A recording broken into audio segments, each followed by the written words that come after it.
Hey, what's up, guys? It's time for another episode of the Hawk-Smolen podcast here tonight. Ready to rock it out for the fifth week. We're going to be doing things a little bit differently here tonight. Smolen out of town here dealing with some issues, so we're going to have Cole Howard filling it in. Cole Howard, you there? Yes, sir. Yes, Hey, sir. hey, appreciate you coming in and taking over Smolden's spot here tonight. He's dealing with some issues, so he wouldn't be around. And hey, happy to have you up here and in the podcast with us, breaking down these races this week. Are you ready to go? Yeah, man. Happy to be here.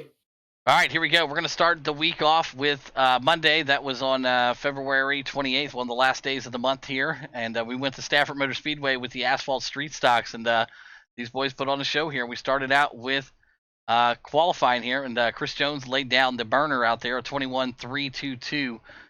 Chris Jones in that one spot. Van Meter qualified two. Brandon Parks in that three spot. Any notables here on this list that you see maybe should have qualified a little bit higher there, Cole? I see Corey down there in the sixth spot. I think he could have been up there. Sellers should have definitely been up there. He's always a fast guy. Absolutely. I agree with you 100% there. Corey and definitely Sellers needed to find themselves up there a little bit higher in qualifying. Didn't really work out for them as we went into the first heat of the night. And that's where Corey found a heat win there. And Rafe back there in the two, and Sellers able to bring home the three spot in that heat. Van Meter back there in the five, a little surprising. Yeah, with him starting on the pole and finishing fifth, something must have happened. I don't remember this one right off the top of my head, but something must have happened where he spun it out or something. Yeah, absolutely. So Van Meter back there in the five spot, and Corey winning that first heat there as we go into heat number two, where Brandon Parks found the win. Yourself came in second. Smolden back there in the three spot. And Michael and Monroe rounding out the top five there. I see that being exactly in the order I would see it going in. What about you? Yeah, if they need two laps down, something must have happened there, obviously. But yeah, I think me and Brandon were running real close together, and Justin was right there too. So yeah, this looks about right. Awesome work out there. And then we head over to the feature, and it was won by Billy Van Meter. Billy able to bring home the win. Corey in the two, and yourself bringing home the three spot there tonight. And your top five was Sellers and Jones. Any of these guys down here in the last 6 or 7 spots surprise you where they finished? Brandon, obviously he's a lap down, so something happened there. He should have been up there, and yeah, it looks good to me. Billy had us by a straightaway, and me and Corey were back there racing pretty tight. Yeah, absolutely. It was definitely good. And like I said, some of the guys that I see here, Monroe pulls out in my eyes here. Monroe, normally a front runner here in the street stocks, finding himself finishing ninth. And I do agree with you on Brandon Parks back there in the 11, much better than that. Um, Also, we look at these incident points here, and we started a thing where you started reaching 14 or so, and you were going to get booted. And well, Rafe was able to find 18 here, and I think this is before we implemented it on Tuesday or Wednesday. But Rafe here with 18 incident points in a street stock race, that's a little much, eh? Yeah, I like that move on your part. 18 incident points is a little steep, and so is 12 from Settlers. Yeah, 12 putting down by Sellers out there, definitely a very high number from an elite driver like himself. And then you see the cream of the crop always rises to the top there, and that's Billy Van Meter, who won the race, laid down the best time of the race, 21.334. Didn't lead all the laps, but he led the 10 that mattered the most, and finished with 0 incident points. So a pretty much a great day for Billy Van Meter and those boys at Stafford Motor Speedway. Congratulations to them and all the guys Yeah, at Chaos he Motorsports. he started 10th too, so it's not like he started up front and just ran away with it. He had to come through the field all the way and Yeah, hold 0 incident points is pretty impressive. absolutely. It's definitely tough, and that was a good point to bring up. Yeah, started 10th, coming up to win it, 0 incident points. I mean, so it can be done. So yeah, that wraps up Stafford Motor Speedway Asphalt Street Stocks, and then we went and did the 203 Truck Series and the 203 Truck Series at Texas Motor Speedway. And we're going to start off with the qualifying out here. Qualifying went to Chris Jones. Chris Jones laid down a 30.243. So blazing quick time there from him. Yourself qualified P2. Brandon Parks back there in that P3 spot. Any guys here that you see in that last all the way back to 13 where they maybe could have qualified better? Uh, Rafe could have been up there. He's always fast, a little wild, but he's always fast. And I don't think Jess Gordon even qualified there. So I think if he could have qualified, he could have been right there with us. Absolutely, and I agree. And once again, I see a potential where Rafe definitely could have done better there, and I also see where Smolden himself in the sixth spot. Smolden very good in these trucks, so to see him qualify sixth, not up in the top echelon there in the five or higher, Smolden and Rafe, I definitely agree with you there. They could have done much better in qualifying. As we head over now to where the race was won by yourself, Cole Howard able to bring home the win there. Started second, finishing first. Congratulations, Cole, on that win. And Billy Van Meter in the two, Jones back there in the three. And look at these guys and where they finished. And once again, we started to talk about Rafe and qualifying. Rafe finished 12th, disconnected. I'm not sure exactly what happened with 22 laps down. Tough break for him, right? Yeah, it's a very tough break. Yeah. So Rafe went back there, 22 laps down, and we look at some of these other guys notable out to me. Brandon Parks qualified third, finished ninth, 2 laps down for him. Derek Sellers, once again, not in that top five here tonight, so somewhere you don't want to see him be. I mean, he's a top five driver, and to see him not crack that top five and bring it home in the sixth spot, qualified seventh, so he did move up a spot. It's a tough break for him as we see the incident points here. And hey, these guys really cleaned it up here as we had Rafe back here with 8. That was the most incident points we had. That's pretty damn good, Cole. That's good. That's very low for how spread out this race was and how tight this track is. Yeah, absolutely. These boys were super tight, and they did a great job out here. Tons of guys to mention with 0x, such as Brandon Parks, Andrew, Adam, Smolden had 0, Van Meter, Chris Jones, a lot of guys with 0, and yourself winning it ended up with 4 incident points, so not bad at all. Led a bunch of laps, led 18 laps, and like I said, congratulations again on winning that, Cole Howard, bringing it home at Texas for us. Good job. Thank you, thank you. All right, then we get into the Tuesday night program, which was March 1st. So March is finally here, and we go to Williams Grove Speedway. Not a fan track, not a great track for a lot of drivers. There, Cole. What do you think of that track? I'm just not a fan of dirt. I mean, there's a couple tracks that I'm okay at, but Williams Grove being as big as it is and how much throttle control you have to use is definitely not one of my favorites. Absolutely. So we start the night off here at Williams Grove in the 360s, and we get right into qualifying with these guys. And your number one qualifier is Mr. Valentine himself out there in the 39, laying down a 17.706, pretty much in his own planet. Chris Brown back there in the 2, Jamie Kephart qualified in the 3. Big surprise here was seeing Nick Bradham out here. Normally running the asphalt night on Wednesday, but able to play with the guys in the dirt. He qualified 4, and Jones in the 5. Any surprises on your guys all the way back to 14? I see Big Nasty down there. He's always one of the top qualifiers or top contenders. The top 7 looks very, very good through that top 7. That's a very packed field there. Absolutely, it definitely is. And one guy that I see that knows and can do better, has been racing on dirt plenty of time, is Jonathan Flowers. Jonathan Flowers out there, qualified 12th, didn't really get the time that he wanted to get in there, but he's definitely a driver that can be up in that top 5. And seeing him back in 12 is something we normally don't see as we get into the race here. And Valentine, hey, qualified number 1, and he turns out to be the winner of this race. And it was a great race for him, man. He led 15 laps.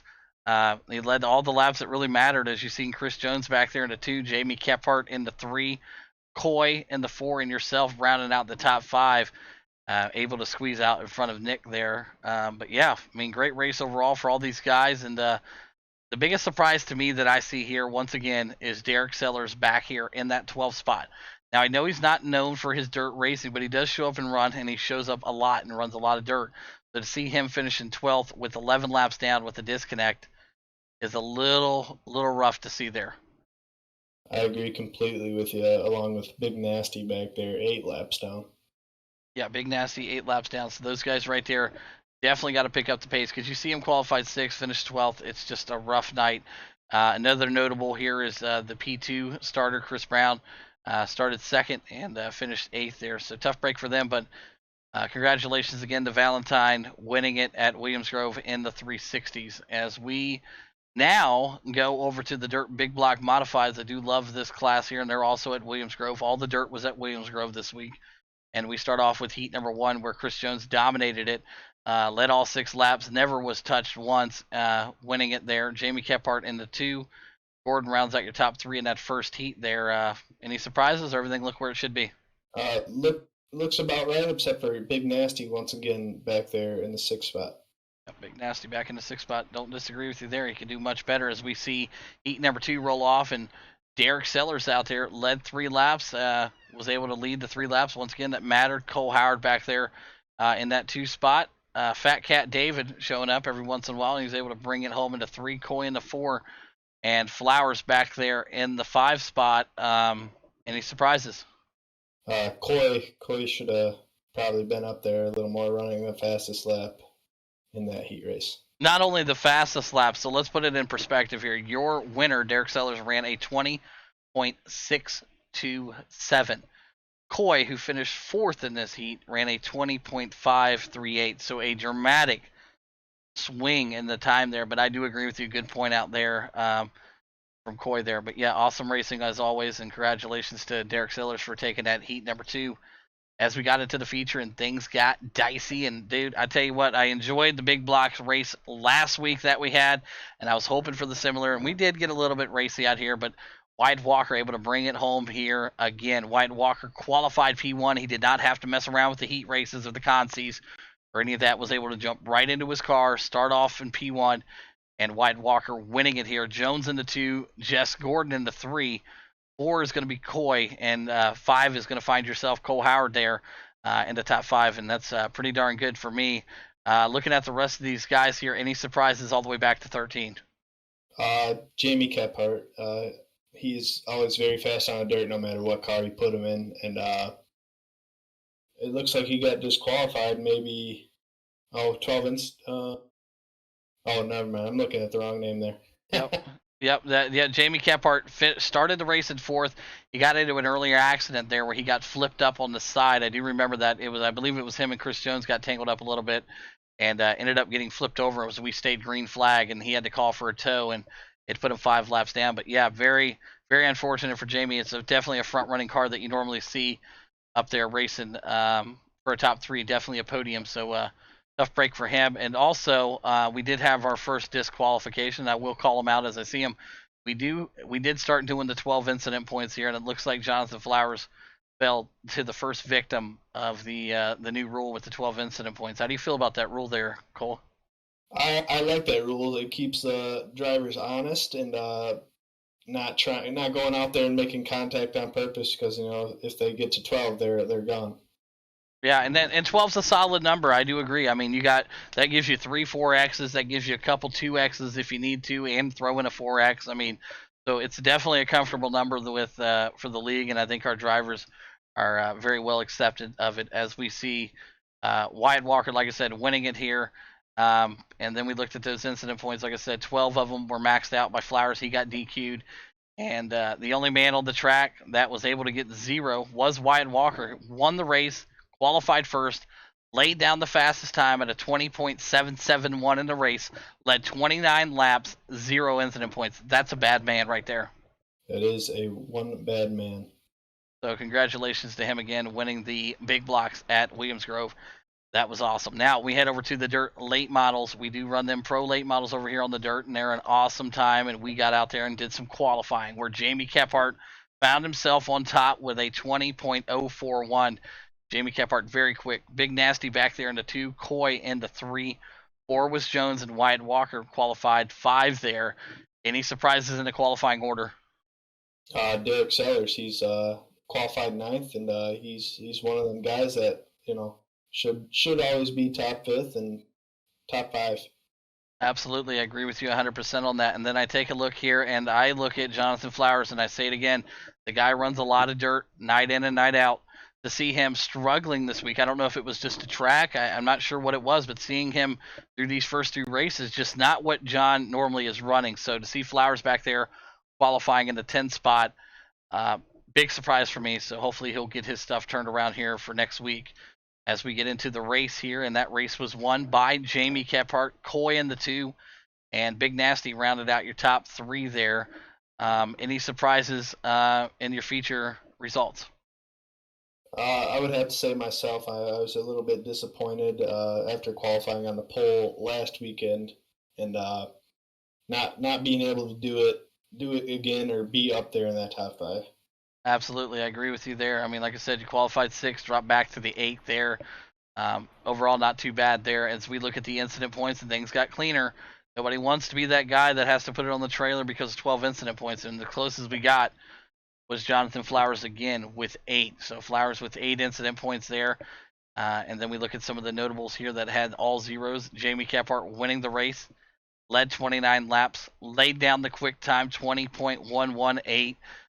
So Jamie taking the top sweep up there, as we had Coy with 0 incident points, Big Nasty was 0, Chris Jones was 0, Wyatt Walker was 0, Derek Sellers was 0. So lots of guys, man. That was a very, very clean and exciting pro late model race, and it was awesome to watch. And hopefully it was good for you to run in there, Cole. Yeah, you didn't see a whole lot of movement through your top four. Sellers came from ninth to finish fourth, so having 0 incident points coming through the field is always a plus. Absolutely. And then we continued into the night, and we got later and later, and it was getting closer and closer to Wednesday as we got finally to the dirt street stocks. The last race of the night is what we run them on Tuesday nights, and these guys didn't disappoint. They put on a show out here. We're qualifying once again, going to Jamie Kephart, man. He's top of the top tier when it comes to these dirt street stocks, laying down a burner 24.551. Jones back there qualified 2, Big Nasty into 3. Any surprises here with your qualifying?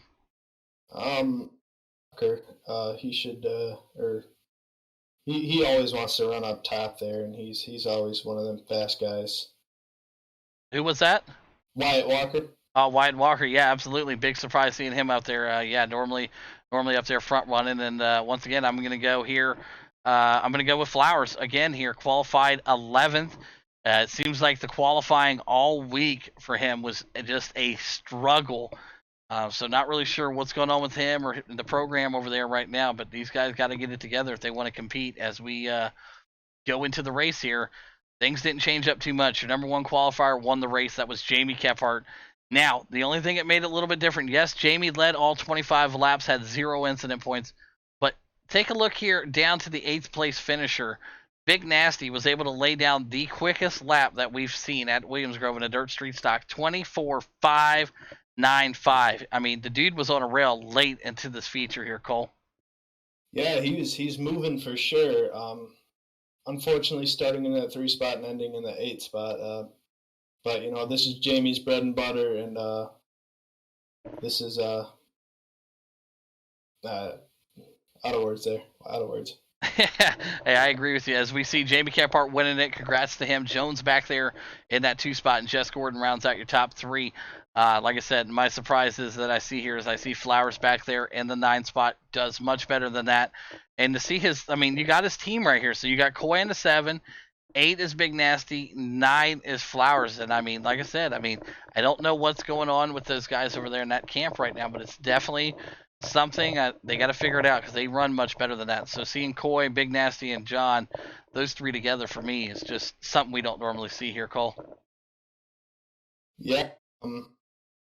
I don't know what it was. You seen Big Nasty there was almost 3 tenths faster than Flowers there. Yeah, absolutely. And we look at those incident points again, and guys cleaned it up pretty good for these dirt street stocks.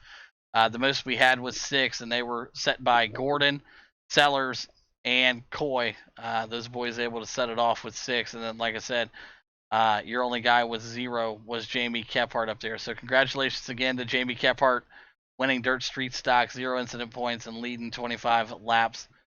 Big win for the boys at Choice Inc. And not to mention Chris Jones finishing 2. So good night for those boys out there as we go into the Bull Metal SK series, and those were racing at Hickory. We do those on Wednesday night at 8 p.m. and another great turnout here as these guys went into heat number 1, and Cole was able to lay down quick time out there, laying down the burner, winning heat number 1. Rick Kelly in the 2, Jordan in the 3, and Lloyd Moore in the 4 there. Cole, I mean, I got to talk to you about it. I mean, you won the heat. You laid down the quick time. How did you feel about Hickory out there? I always love those real small tracks for some reason. Real small tracks and the big cars for some reason. That's kind of what I like run in real life, and I'm always good at them here. Absolutely awesome work as we go into heat number 2, and that's where Adam Herr was able to get that heat race win there. Van Meter back there in the 2, and James Weathers in the 3. And that heat race win was stripped away from him as he went into the backside of Van Meter there into the corner of that heat race. And Adam Herr unfortunately had to start in the rear of the field, receiving an EOL. So that heat race eventually got won by Billy Van Meter. So unfortunate break. You got to be a little more patient in these heat races, Cole. And like I said earlier, these big tracks and these little or big cars and these little tracks, you got to use a lot of brakes there, and I think Adam was just lacking there a little bit. Absolutely, he was. Now we go into the feature, and the feature was awesome to watch, man. Great racing at Hickory as always. And Chris Jones able to find that win there. So big win on the asphalt for Chris Jones. He's been looking for it and looking for it, and he finally got it for the guys over at Choice Inc. Esports. Chris Jones able to pick up that win here at Hickory. Billy Van Meter in the 2, and you found yourself once again in the top 3 here, Cole. Great work as Rick Kelly and Adam Herr round out your top 5. Don't see any surprises here with 8 drivers out there. We had a couple disconnects, but nothing out of the ordinary, eh? No, not see anything that should be changed around here. Awesome work right there. But yeah, like I said, we look at the incident points here, and we have a big one right here. We got Lloyd Moore, and Lloyd is a very, very good driver. To see him with 12 incident points, and I know not everybody gets incident points just from themselves or what happens, but 12 of them is a lot for SKs at Hickory. What do you feel about that? Yeah, 12 incident points is a lot. You see us top 4, we are all racing tight, and our top 4 all have 0 incident points on this small track. Absolutely, yeah. You, Jones, Van Meter, and Rick Kelly all with 0 incident points. But I will break something here with Lloyd Moore. Lloyd Moore laid down the quickest time at Hickory in the SK at 13.670. So, yes, he didn't finish the race and he had 12 incident points. But hey, if he could have kept it together, he might have been a threat with that quick time that he laid down there. So, congratulations again to Jones, Van Meter, and yourself in that top 3 at Hickory in the SKs. Then we load them up. We drive the big boys. Okay, we go from the go karts to the big boy karts here, and that's the Choice Inc. Modified tour here. And these guys were at Watkins Glen, and I'm a fan of road courses. Don't get me wrong, but when it comes to the Glen, there's just something special about it. What do you feel about racing a tour mod at Watkins Glen, Cole? Um, to be honest with you, I don't like racing road courses on road courses or road course cars on road course cars. So sticking an oval car or supposed oval car onto a road course, that was not my thing. Absolutely, and look who took that top spot in qualifying. No surprise there. Chris Jones, known to be a road racer, he's got a lot of road racing under his belt. Took quick time there, ran a 1 minute 13-second lap. Yeah, I agree with you, Cole. When you're looking at times where one lap takes you a minute, that's not oval racing, right? No, no.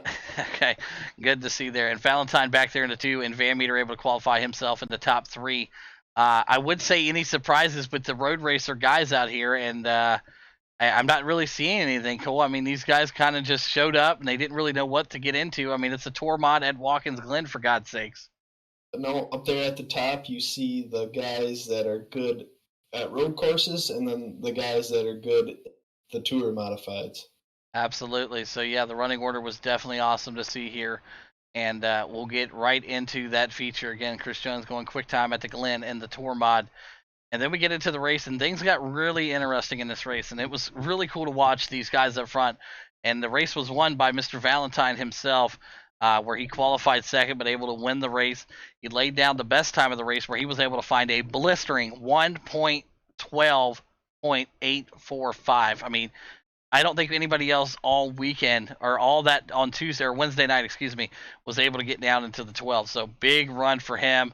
He only got 7 incident points, which is very good for being a road course. I mean, it doesn't take much to get a 2x or a 4x on a road course. So big shout out to Valentine. Great win there at the Glen in the tour mod. Jess Gordon bringing it home into 2 spot. Brandon Parks in the 3. And Jones and Nick round out your top 5 here. And we'll take a look here. And I go down the list here, and I look at some of these guys that kind of point out to me. And I see Billy Van Meter, qualified 3rd, finished 12th. I was told with 2 laps left, he had internet connections or VR issues. Not sure, but that's a tough break for the Chaos Camp. Very much is, and after all these VR problems he's been having, I think myself I would just go back to monitors. Yeah, absolutely, definitely. He's definitely been having some issues with those, and like I said, I go up the list here, and yeah, it was definitely it was a tough night overall for a lot of these guys that run oval, and you see them just near the back here in this running order. But yeah, big shout out to all these guys, and the most incident points that we had in this one was 12 by Rick Kelly, so not bad. Like I said, 12 incident points at the Glen, running 20 laps there. That's pretty darn good. And then your guy with the least amount was Jess Gordon. He only had 3, so I don't know how you managed to only get 3. What do you get a 1x for, Cole? Do you know? Of course. I got one on the first lap. Oh, okay. So they give you a 1. Okay, cool. Because I was wondering, I was like, I've never hit somebody who got a 3x, so cool. All right, fantastic work there, and congratulations again those top 3 drivers: Valentine, winning, Gordon, and Brandon Parks at the Glen in the Tour Mod. And we're gonna head on over to the Chaos Pro late models. It's the Monte Carlo SS bodies, if you're not familiar with them. We took them over to Bristol. We ran a big race over there. We ran 75 laps, and Cole was asked me early in the race, he's like, 75 laps, is that a lot, Cole? You know, after running it, it didn't seem like a whole lot, but looking at it, it does seem like a lot when you just look at it. Yeah, it definitely does. You say 75 laps, but it's like, hey, remember, we only run 15-second laps here, so it goes ticking right off, as we've seen it here with heat number 1. Going to Derek Sellers, he won heat number 1. Cole Howard back there into 2. Jess Gordon into 3. J Bones back there in the 4 spot, and Adam Herr rounding out your top 5 there. Any surprises with the heat races there? I don't see any surprises to my eye. It was a very packed heat for these cars. Absolutely, it was. And like I said, these guys did a great job out there. Notable time here, I see from yourself here laying down the quick time in the heat race, a 15.373. You like these big cars, little tracks, right? And I mean, that fits your Rome. Yep, it's my bread and butter. All right, and then we go to heat number 2, and it's a packed one here. Brandon Parks winning it, heat number 2. Chris Jones finishing second. Rick Kelly in the 3 spot. And Jordan back there in the 4. I believe, to me, that looks like the perfect running order, if I had to say it. No surprise to me. All right. Great work from all those guys in those heat races. And then we get into the feature, and boy, it was the awesome 75 laps. I really enjoyed broadcasting this race, and it was very, very awesome. So, started off really with an earlier accident here. But overall, Derek Sellers able to win it here. Cole, yourself finishing second. Rick Kelly back there in the 3 spot. 4, Jess. 5 is Chris Jones. Any surprises that you see here from these boys that are near the back here? I would say Brandon.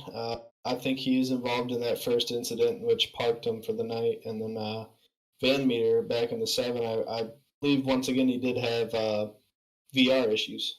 Yeah, correct. He did. Yes, Brandon Parks back there involved in an earlier accident with Derek Sellers. Derek Sellers able to got his car loose, got down into Brandon Parks. Unfortunate, it was the end of the night for Brandon Parks. Derek Sellers, like I said, did go to the tail, received an EOL, and drove right back through the field. He ended up winning it. So big shout out to Derek Sellers and the Chaos boys over there to be able to go all the way to the back and know if you get involved in another accident or it's an EOL and it's 2 of them and you're done, Cole. I mean, that's tough to do, to drive through a field at Bristol knowing that you can't touch anybody or do anything because you may be on the trailer. That's got to be tough, Cole. It's very tough concept to handle. I know when it happens to me, I'm always way more careful in my driving. Absolutely, and I do agree with you there with Billy back there, qualified 1, finished 7th, 5 laps down. VR issues, you hate to see him, but you also see he laid down the quickest time of the race while he was in there, 15.395. So great job to all them guys over there. And we look at the incident points, and I tell you, these guys are tightening them up really good. The most incident points that we had in that race was 8, and that was by Chris Jones out there in the 54. And your 0x was Billy Van Meter. He didn't finish the race. He was 5 laps down, but he did receive 0. But it'll probably have to go over to yourself where you finished second and you only had 2 incident points. And let me tell you, Cole, that's damn good driving, man. If you're able to go through Bristol and only get 2 incident points for 75 laps, that is a great job, Cole. Yeah, I know that me and Sellers were racing really, really hard there, and I think there's a couple times he came up and just tapped my door a little bit, but he didn't. He didn't spin me out or anything, and that was nice, clean racing. Yeah, great work as always. So big shout out to Derek Sellers, able to come back and win it there.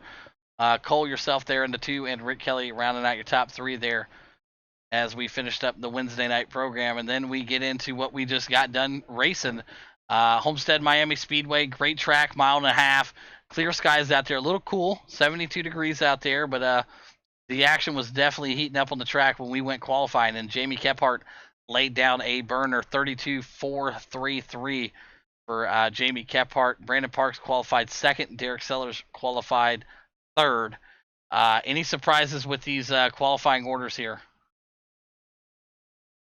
I don't see any problems, but myself once again. Yourself, yeah, right there, Cole Howard back there in the 8th spot, somewhere you don't normally see yourself qualifying. I mean, like I said, I mean you're a much better driver than that, but like I said, you're like you said earlier, you're a big car, small track kind of guy. So when you get big car, big track, it's like, hey, maybe I'll get lucky, right? Yeah. All right, good stuff right there. As Jamie Kephart, like I said, number 1 qualifier, getting ready to get into that feature, and we get into the feature, and it was a great race out there. We did 50 laps. We went caution free, which was very awesome to see. Caution free racing, I love it. And these guys showed a lot of respect for each other. And I think this is the first time that it's ever happened in league history. And I'm going to get to it here soon. But Yeah. okay, Brandon Parks winning it. Congratulations on that. Derek Sellers in the 2, yourself in the top 3. Man, great run out there. All those guys did a great job. And now the part that I just kind of got a little ahead of myself there was I look over at these incident points and look at that. I've never seen that in the history of our league, and we've been doing this now for over a year. Everybody had 0x. Yeah, and I wanted to point that out before you did because that is exciting. That right there is incredible. There was 14 cars on the track, and nobody touched anybody or anything. That to me right there is great to see, and we're heading in the right direction. When you have 14 guys and not one person touched anything, like I mean, I almost want to check and see if iRacing was even registering hits. Right, right. I mean, it blows my mind. So yeah, not to take away from Brandon Parks' big win, he did a great job out there. Led 13 laps, qualified second, won the race. Like I said, 0 incident points. Big shout out to him. So congratulations to him. Big win for Choice Inc. Esports and those guys to be able to get him. I believe it's probably definitely first win in the Cup Series. I believe maybe it's second, but overall great job for him. Derek Sellers back there in the 2, and another Choice Inc. Esports driver, and Cole Howard rounded out your top 3. And Cole Howard, great work there, 32.610, laying down the burner on lap number 5. Man, dude, were you using your tires early, or what was it? What was your strategy at Homestead? Why I got you here? To start off, I was just following some guys around. I think I was following Rick Kelly and Josh Divers there, and then I've kind of found something in the lane I was running, and obviously it was a good something. Yeah, absolutely it was. And like I said, great work out there and laying down that quick time. And I'm going to go back here and look at some of these guys that I felt like should have had a much better night. And the list goes on. And I'm going to start with the 10 spot. Rick Kelly, much better driver, does not need to be back at the 10. Chris Jones in the 11. Joshua Divers finishing 12th. Those are 3 guys right there. And you could throw Adam Herr in there if you want. He's back there in the 13. Those are top 5 drivers week in and week out. Any given track, those are top 5 drivers. And to see them out of the top 10 is freaking crazy, Cole. It is insane, and you see only one car a couple laps down there, and I think that was due to him running out of gas. Yeah, that is it. Adam Herr did run out of gas going down the pits, and you guys will see that over on the video that'll be up on YouTube also. Adam Herr running out of gas. So unfortunate, some guys want to push it to the limit. But sometimes you got to make sure you got enough gas or you're going to be pushing it to the pits. You know what I mean? So Yeah, exactly. tough break for them. But yeah, big win there for Brandon Parks. Congratulations again. Derek Sellers in the 2 and Cole Howard rounded out your top 3 here as we are going to give you a little insight on what we got going on to next week. Next week's schedule. Nothing out of the ordinary. We're going to start off with the street stocks. They're going to be at Langley. We'll just do a quick breakdown here. Charlotte Motor Speedway for the truck series. Lanier will be all the dirt next week. So the 360s, big blocks, pro late models, dirt street stocks. You guys will all be at Lanier. SK Modified is going to Concord. The Tour Mods are going to Thompson. The Monte Carlo SSs are going to Lanier, and the Cup cars are going to Dover. Cole, any favorite tracks on there for next week that you see, or any surprise tracks, or any concern tracks? What do you got? I am definitely ready for the Chaos Pro Late Models at Lanier. Awesome. So yeah, I think that's going to be a great track. One track that I think is going to give everybody fits is going to be Thompson and them Tour Mods, because everybody knows there's one line around Thompson. If you want to pass, you got to use that chrome horn. So I think that's going to be the toughest track of the week, in my opinion. Cole's looking forward to Lanier, and now we're going to get into our favorite part of the show, where we do the stud and the dud. Unfortunately, Smolden's not here this week, because Smolden would have picked the stud, or the dud. The dud this week would have been picked by Smolden. He's not here, so we're going to give that honor over to Cole Howard right after I pick your stud of the week. And your stud of the week from me is going to be the guy that's up here right now in the podcast. I mean, Cole Howard, what a turnaround he had all week, man. Great job. Every race we looked at, you were either in the top 3 or top 5. You definitely turned it on this week, and whatever was happening to you in the past, last couple weeks, you figured it out, and congratulations on Cole Howard being the stud this week. Great work. And Cole, who do you got for the dud? Who are you taking? I'm looking at all my results here. I'm going to have to go with Adam Herr. No matter what results I look at, he's always trending towards the back. So there you go. You have it. Cole Howard, the stud. Adam Herr, your dud. And like I said, man, I appreciate Cole Howard stepping up here tonight, working with me in the booth here. It's been a pleasure, Cole. I hope you had a great time. And, man, we will see you on the track on Monday night, Cole. Yes, sir. And I hope to be back. Yeah, absolutely. You did a fantastic job. See you guys later, man. We'll be back. The Hawk-Smolen podcast every week. Like I said, Thursday night. We try to get them up there for you. So until next week, man, nobody wants to be the dud. Have a great night. Thank you, Cole. Yes, sir. Yes, sir. Yes, sir. Yes, sir.